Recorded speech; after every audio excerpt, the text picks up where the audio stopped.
आज से हम शुरुआत कर रहे हैं chapter number 3 pair of linear equations in two variables. Class 10th का ये चैप्टर नंबर 3 है। तो सबसे पहले जान लेते हैं कि इसमें हमें पढ़ना क्या है। इसमें हमें जानना है सबसे पहले कि pair of linear equation in two variables क्या होते हैं, फिर इसके सोल्यूशन निकालना है। सोल्यूशन निकालने के दो मेथड आपको पढ़ना है, ग्राफिकल मेथड और अलजेब्रिक मेथड। अलजेब्रिक मेथड में फिर आपको तीन मेथड पढ़ना है, सब्स्टिट्यूशन मेथड, एलिमिनेशन मेथड और क्रॉस मल्टीप्लिकेशन मेथड। ठीक है।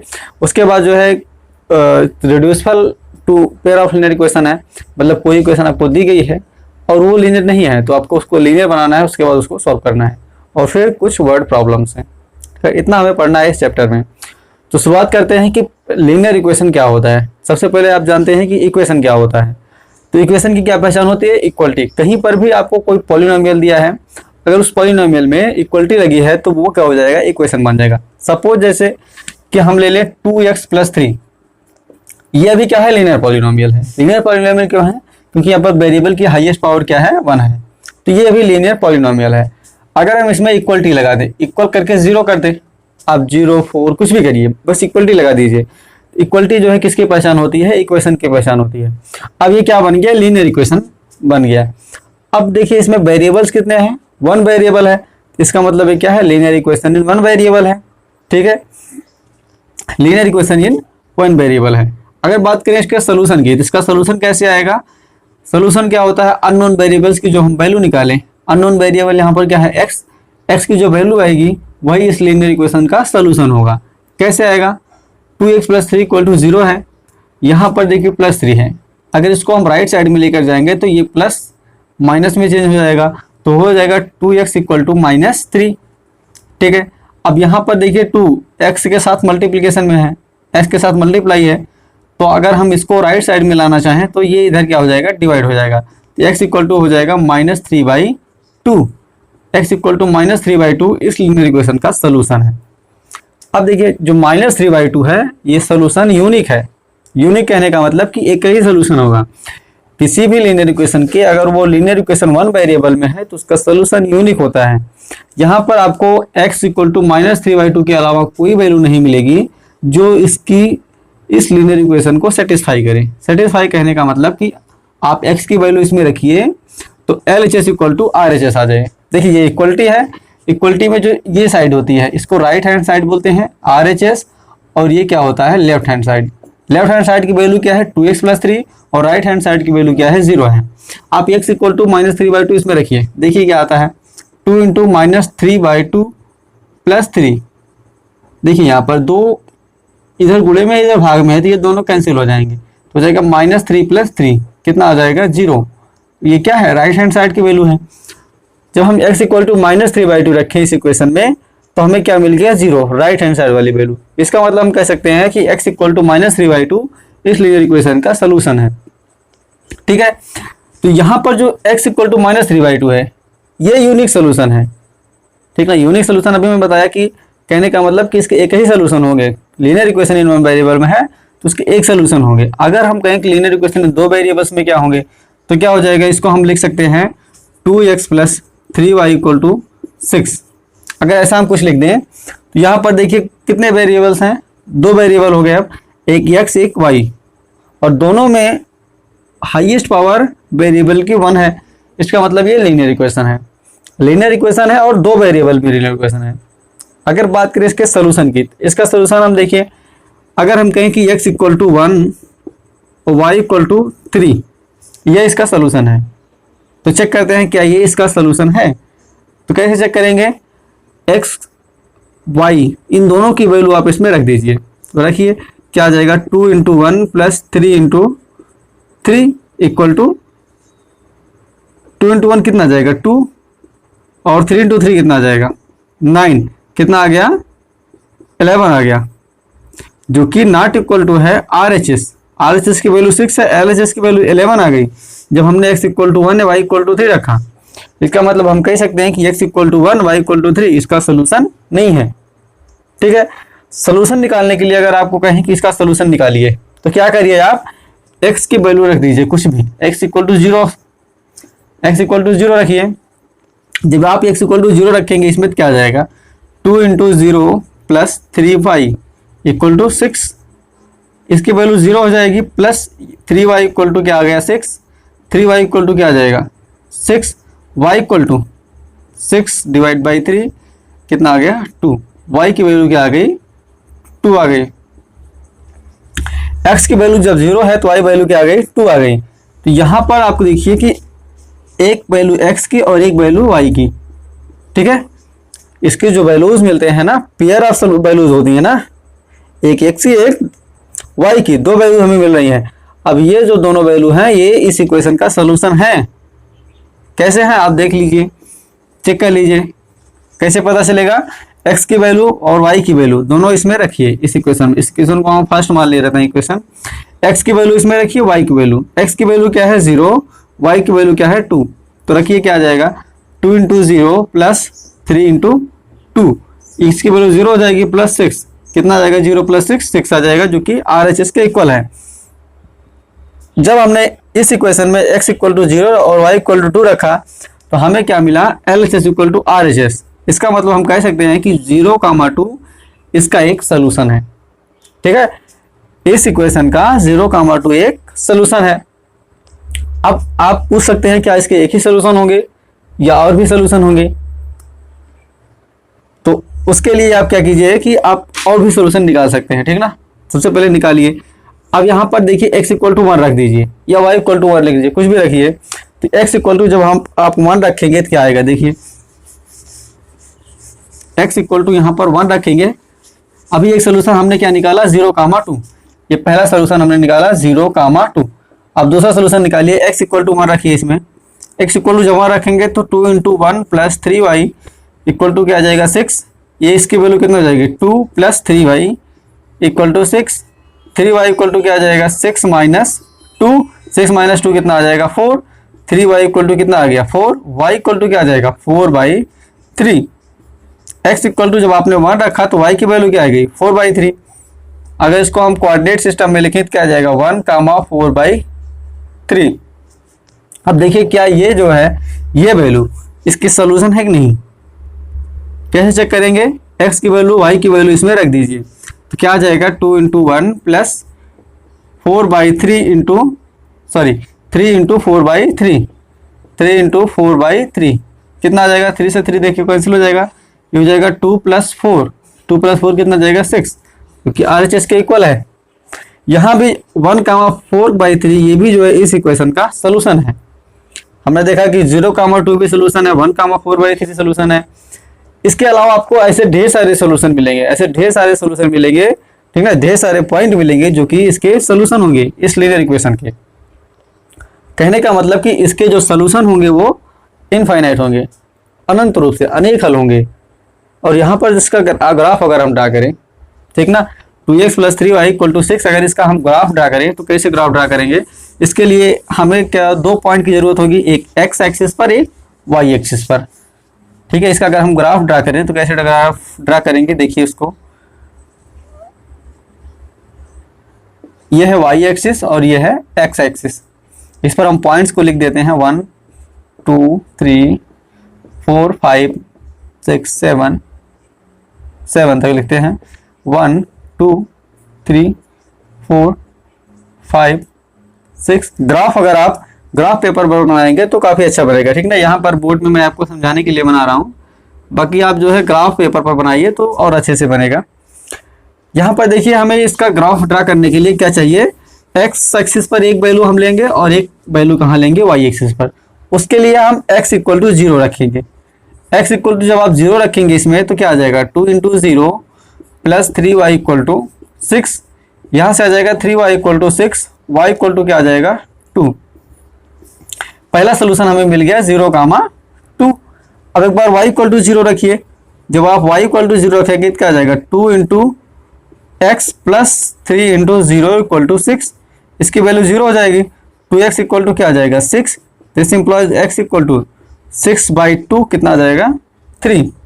x की वैल्यू क्या आ गई 3, मतलब दूसरा सोल्यूशन हमें मिल गया 3, 0। पहला सोल्यूशन हमें मिला 0, 2 और दूसरा सोल्यूशन 3, 0। 0, 2 कहाँ पर आएगा, x की वैल्यू 0 है, y की वैल्यू 2 है, ये आ जाएगा 0, 2। 3, 0, x की वैल्यू 3 है, ठीक है, और y की वैल्यू क्या है 0, तो ये हो जाएगा कोऑर्डिनेट 3,0। अब आप इस पॉइंट को इस पॉइंट से मिला दीजिए, ठीक है, इस पॉइंट को इस पॉइंट से मिला दीजिए, यही जो है इस लीनियर इक्वेशन का ग्राफ है। 2x plus 3y equal to 6, इसका जो ग्राफ आया वो देखिए क्या आया, एक स्ट्रेट लाइन आई। 2x प्लस 3y का जो इक्वल टू 6 का जो ग्राफ आया वो क्या आया, स्ट्रेट लाइन आई। इसका मतलब क्या हुआ कि कोई भी अगर लीनियर इक्वेशन है दो वेरिएबल्स में तो उसका जो ग्राफ आता है वो एक स्ट्रेट लाइन आता है, और एक स्ट्रेट लाइन पर कितने पॉइंट हो सकते हैं, इनफाइनाइट पॉइंट। इसलिए जो है किसी भी linear equation in two variables में उसके जो सोल्यूशन होते हैं वो इनफाइनाइट नंबर ऑफ सोल्यूशन होते हैं। यहाँ पर देखिए जो 3,0 है ये लाइन का एक पॉइंट है ना पॉइंट, 0,2 ये भी इस लाइन का एक पॉइंट है। अभी हमने जो निकाला था ढेर सारे सोल्यूशन, अभी क्या निकले थे सोल्यूशन, अभी पीछे मैंने निकाला था ना 2x plus 3y plus equal to 6 का। जैसे अभी हम x इक्वल टू 1 रखिए तो क्या आएगा सोल्यूशन, x इक्वल टू 1 तो हो जाएगा 2 into 1 plus 3y equal to 6, 3y equal to क्या जाएगा 4, y इक्वल टू 4/3, लगभग आएगा 3.33, लगभग इतना आएगा, जो कि यहाँ पर लिखना आसान नहीं होगा। ठीक है, जब भी पॉइंट में वैल्यू आएगी तो हम जो है यहाँ पर लिखना जो है पॉइंट कोऑर्डिनेट को लिखना आसान नहीं होगा। तो इसलिए जो है जब आप ग्राफ लेंगे तो वहाँ पर आपको लिए जो है आसान हो जाएगा इस चीज़ को लिखना। ठीक ना, जैसे 1.5 आपको लिखना है तो आप आसानी से लिख सकते हैं। ठीक है, 1.6 लिखना है वहाँ भी आप आसानी से लिख सकते हैं, लेकिन यहाँ पर थोड़ा डिफिकल्ट हो जाएगा। ठीक है, क्योंकि ग्राफ पेपर नहीं है तो वाइट बोर्ड है ना। अब देखिए जो सोल्यूशन आएगा, इसके जो सोल्यूशन आएंगे वो इस लाइन के कोई ना कोई पॉइंट होंगे। इस लीनियर इक्वेशन के जो सोल्यूशन आएंगे वो इस लाइन के कोई ना कोई पॉइंट आएंगे, और इस लाइन के हर एक पॉइंट इसका सोल्यूशन होगा। ठीक है, ये बात आप अच्छे से सुन लीजिए कि लीनियर इक्वेशन अगर दो वेरिएबल्स में है तो उसके जो सोल्यूशन आएंगे वो लाइन के किसी ना किसी पॉइंट होंगे, लाइन के कोई ना कोई पॉइंट होंगे, और लाइन का हर एक पॉइंट इस इक्वेशन का क्या होगा, सोल्यूशन होगा।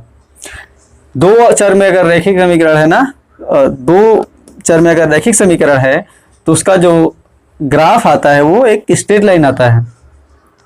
ठीक है, अब हम जानते हैं कि पेयर ऑफ लीनियर इक्वेशन क्या होते हैं। दो वेरिएबल्स में हमने जाना कि लीनियर इक्वेशन क्या होते हैं। अब पेयर ऑफ लीनियर इक्वेशन अगर हमें समझना हो, जैसे अगर हम इसका जनरल फॉर्म कहें 2x plus 3y equal to c, दो चर राशि में रैखिक समीकरण अगर जनरल फॉर्म कहें हम तो जनरल फॉर्म होता है ax plus by plus c equal to 0, a comma b not equal to 0, a और b नॉट इक्वल टू 0। इसको हम ऐसे भी लिखते हैं a square plus b square not equal to 0।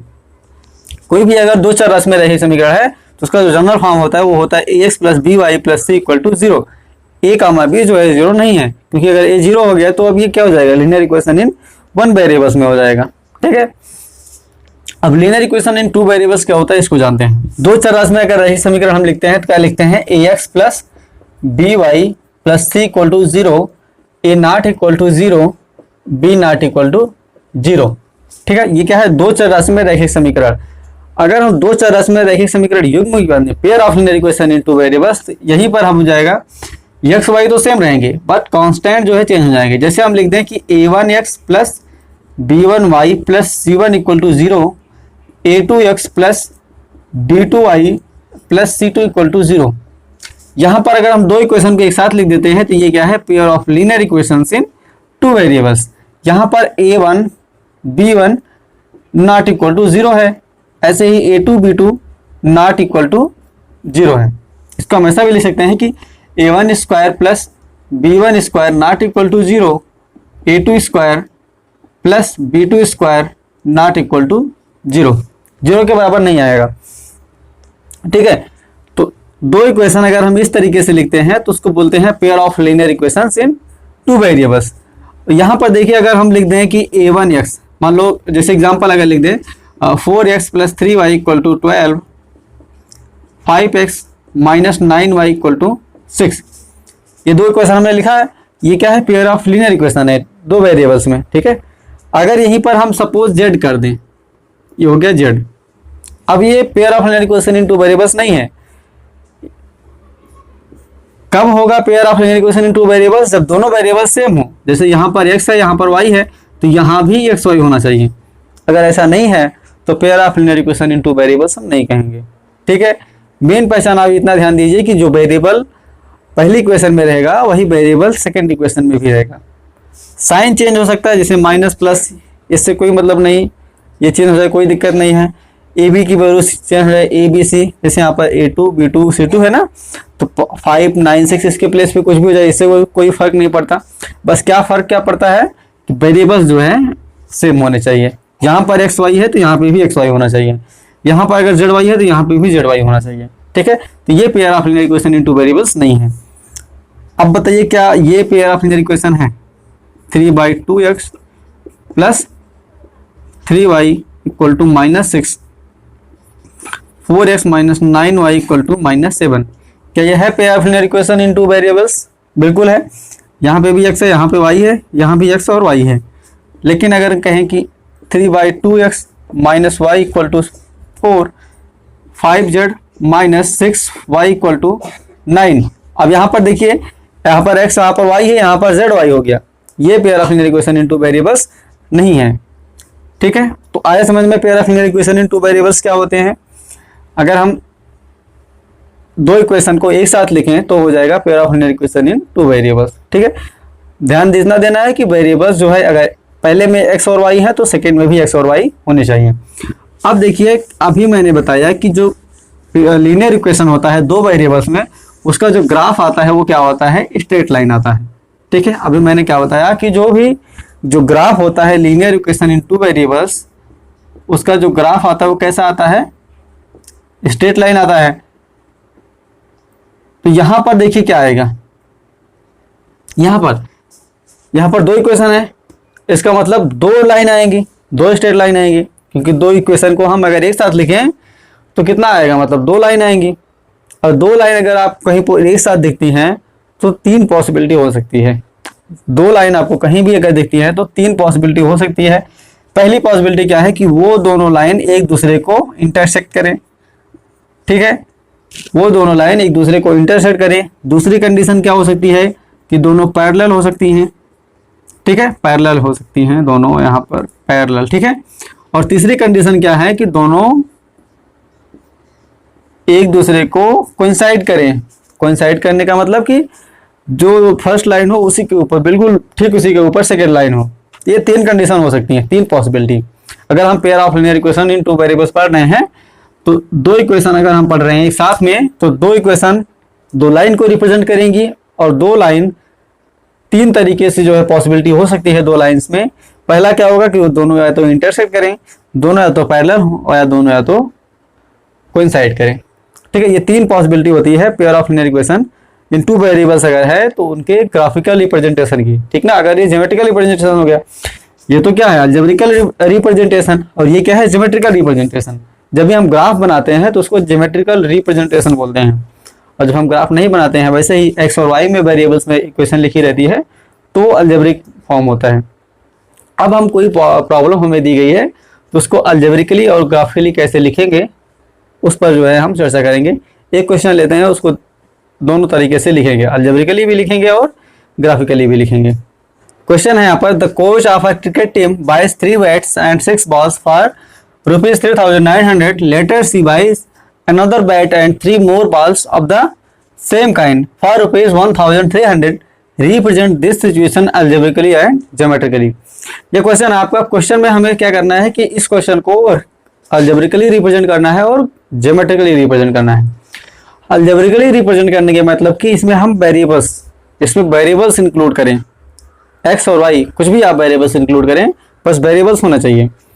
और ज्योमेट्रिकली रिप्रेजेंट करने का मतलब है कि हम इसका जो अलजेब्रिकली फॉर्म हम जब रिप्रेजेंट कर दें, लीनियर इक्वेशन में बना दें, तो उसका ग्राफ ड्रा करें।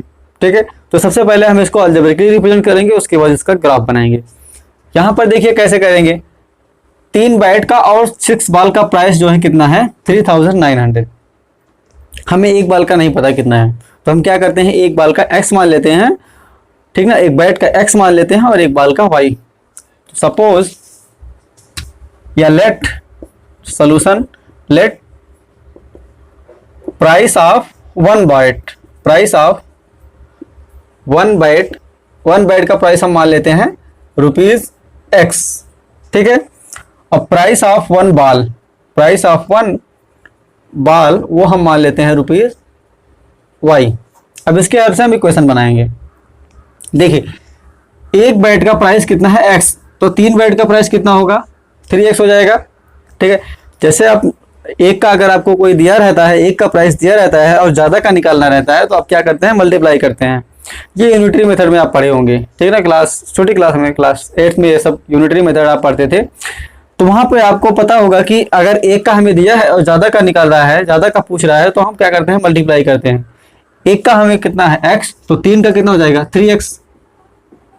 ये 3x क्या हो गया 3 बैट का प्राइस हो गया। एक बाल का प्राइस कितना है y, तो 6 बाल का प्राइस कितना हो जाएगा 6x। और फिर क्या कह रहा है कि इन दोनों को अगर हम जोड़ दें 3 बैट का प्राइस और 6 बाल का प्राइस, तो हम टोटल रुपए कितना आ रहा है 3900। कितना आ रहा है 3900। ठीक है, इसको अगर हम और सॉल्व करें तो यहाँ 3 से डिवाइड कर दीजिए तो बचेगा x + 2y = 1300। ठीक है, इसको हमने क्वेश्चन नंबर फर्स्ट मान लिया। ठीक है, अब देखिए आगे क्या कह रहा है कि later she buys another bat and 3 more balls. अब इस बार एक ही बैट खरीद रही है, इस बार एक ही बैट खरीद रहे थे। एक बैट का प्राइस कितना है x और कितनी बाल खरीदी जा रही है 3, तो कितना हो जाएगा 3y = रुपये कितना आ रहा है 1300। ठीक है, एक बैट का प्राइस x है, 3 बाल का प्राइस कितना हो जाएगा 3y, क्योंकि अभी बताया कि यूनिटरी मेथड एक बाल का हमने y माना है तो 3 बाल का कितना हो जाएगा 3y, और इक्वल टू इन दोनों को ऐड करेंगे तो कितना रुपया खर्च कर रही हो 1300। ये आ गया x + 3y = 1300। इसको हमने रिप्रेजेंट कर दीजिए, अलजेब्रिकली हमने रिप्रेजेंट कर दिया। ठीक है, अब इसको हमें क्या करना है ग्राफिकली रिप्रेजेंट करना है। ठीक है, अलजेब्रिकली रिप्रेजेंटेशन हो गया, अब इसको हमें ग्राफिकली करना है। तो ग्राफिकली रिप्रेजेंट करने के लिए क्या हम करेंगे, इसके सोल्यूशन निकालेंगे। कम से कम 2 या 3 सोल्यूशन तो निकालने ही पड़ेंगे हमें। तो हम देखिए यहाँ पर पहला इसका सोल्यूशन निकालते हैं। इसके लिए हम एक बॉक्स बनाते हैं, उस बॉक्स में एक तरफ x की वैल्यू लिखेंगे और एक तरफ y की वैल्यू लिखेंगे। ठीक है, ये बॉक्स हमारा तैयार हो चुका है। इसमें हम एक बार x एक बार y। देखिए अगर हम x को 0 कर दें, x की वैल्यू 0 कर दें तो y की वैल्यू कितनी आ जाएगी, x की वैल्यू 0 कीजिए, यहाँ बगल में सॉल्व कर लेता हूँ मैं। x + 2y = 1300 है। x की वैल्यू हमने रख दिया 0, x की जब 0 रख दिया तो 0 + 2y = हो जाएगा 1300। यहाँ से 2y = हो जाएगा 1300, y = क्या हो जाएगा 1300/2 कितना आ जाएगा 2 6 12, यहाँ पे 10 हो जाएगा, 2 5 10, 650 आ गया। y की वैल्यू क्या आ गई 650। कब, जब हमने x = 0 रखा।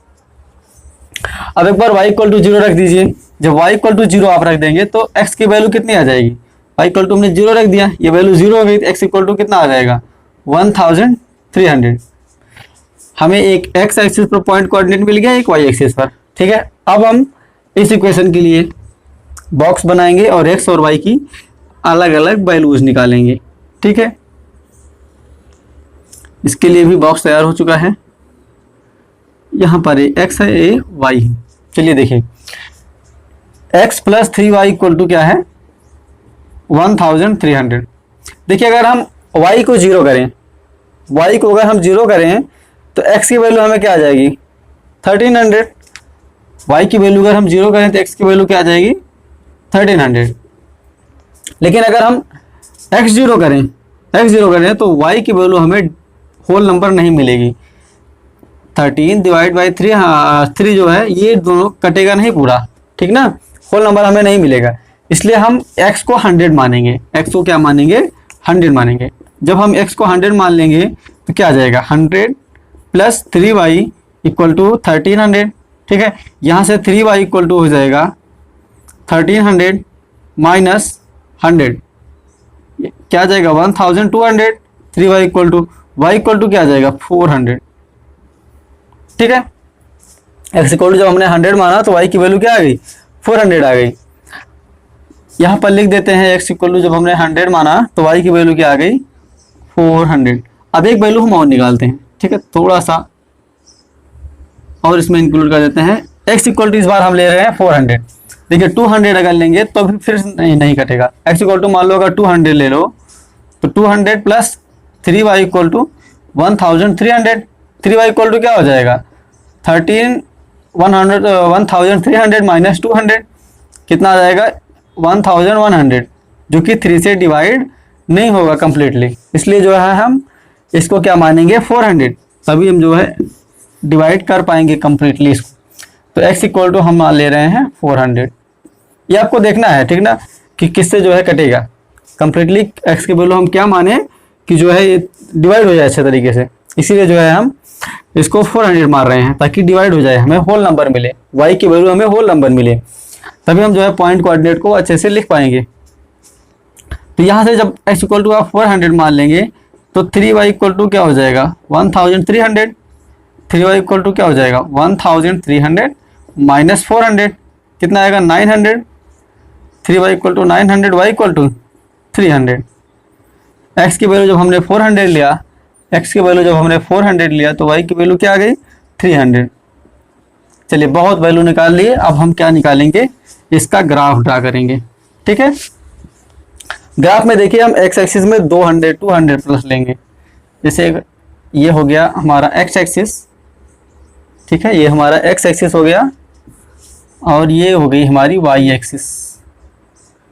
ठीक है, ये x एक्सिस है और ये हो गया y।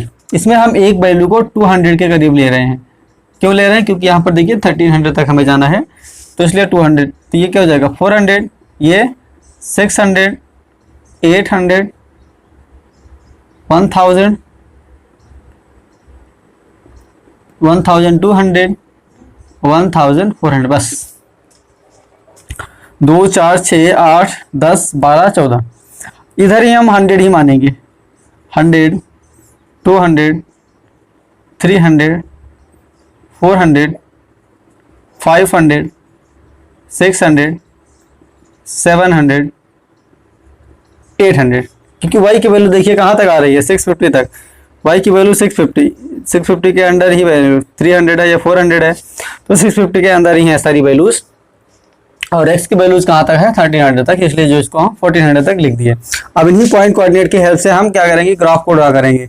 सबसे पहले हम इस लीनियर इक्वेशन के पॉइंट्स को लिखते हैं। यहाँ पर देखिए x की वैल्यू क्या है 0 और y की वैल्यू क्या है 650। सबसे पहले इस पॉइंट कोऑर्डिनेट को ड्रा करते हैं।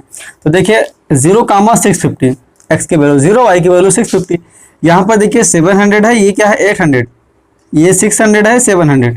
तो 600 और 700 के बीच में कितने का गैप है 100 का। इसका मतलब उनका जो आधा होगा वो 50 होगा। ये पॉइंट किसका हो जाएगा 0, 650, ये हो जाएगा 0, 650। ठीक, अगला वैल्यू क्या है 1300, 0, ये अगली वैल्यू है। तो देखिए यहाँ पर 1200 है, यहाँ पर 1400 है। 1200 और 1400 के बीच में कितने का 100 का गैप है 200 का। तो 100 और हम बढ़ा देंगे, मतलब बीच में यहाँ पर क्या आएगा 1300। 1200, 1300, 1400, ये हो जाएगा पॉइंट कोऑर्डिनेट 1300, 0। इसको ऐसे लिख देते हैं 1300, 1300, 0। ठीक है, ये पॉइंट हो गया। अब इन्हीं दोनों पॉइंट को आप क्या कीजिए मिला दीजिए, तो क्या हो जाएगा हमारे पास ये जो है ग्राफ बन जाएगा पहली लीनियर इक्वेशन का। ठीक, ये हो गया, ये किसका ग्राफ हो गया, ये पहली लीनियर इक्वेशन का ग्राफ हो गया, जो कि हम क्या है x plus 2y equal to 1300, इसका ग्राफ हमने बना दिया। अब देखिए किसका बनाना है इसका। यहाँ पर x और y, x की वैल्यू जब 1300 है, y की वैल्यू क्या है 0 है। ये पॉइंट कोऑर्डिनेट सेम है, इसको ऐसे ही रहने देते हैं। अगला पॉइंट कोऑर्डिनेट का है 100, 400। x की वैल्यू 100, x की वैल्यू 100 लगभग यहाँ पर, x 100 लगभग यहाँ पर होगा। और y कितना है 400, जब x 100 है तो y कितना है 400, मतलब लगभग कहाँ पर होगा ये यहाँ पर होगा।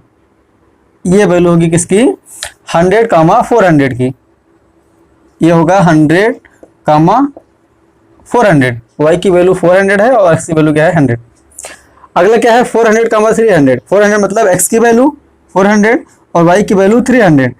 300 और 400 लगभग कहाँ पर आएगा 400, ये हो गया, ये हो गया आपका 400 और ये हो गया 300। यहाँ पर कट कर रही हैं, ये हो गया वैल्यू 400 कामा 300, ठीक है। तो अगली वैल्यू हमें पता ही है क्या है, 1300 कामा 0। आप क्या कीजिए, इस तीनों को मिला दीजिए,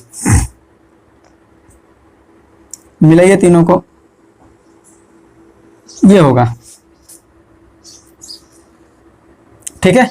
ये हो गया किसका ग्राफ, x + 3y = 1300, ये हो गया इसका ग्राफ, ठीक है। आप इसको अगर ग्राफ पेपर पर बनाएंगे तो और बेहतर तरीके से बनाएंगे, ठीक है। फिलहाल यहाँ पर देखिए तरीका आपको आना चाहिए कि कैसे जो है ग्राफ को ड्रा करेंगे, ठीक है। आगे वाला तरीका क्या करेंगे, सबसे पहले हम अलजेब्रिक फॉर्म में लिखेंगे, उसके बाद वैल्यूज निकालेंगे पॉइंट कोऑर्डिनेट की, फिर पॉइंट कोऑर्डिनेट को हम ड्रा करेंगे और पॉइंट दोनों को हम क्या कर देंगे, मिला देंगे। तो ये जो रिप्रेजेंटेशन होगा ये क्या होगा, ज्योमेट्रिकल रिप्रेजेंटेशन, ये है अलजेब्रिक रिप्रेजेंटेशन। तो हमें प्रॉब्लम दी गई थी, हमने इसको अलजेब्रिकली भी रिप्रेजेंट कर दिया और ज्योमेट्रिकली भी रिप्रेजेंट कर दिया, ठीक है। तो आज की वीडियो में बस इतना ही। आगे हम जो है इसके पेयर ऑफ लीनियर इक्वेशन के ग्राफिकल सॉल्यूशन के बारे में बात करेंगे।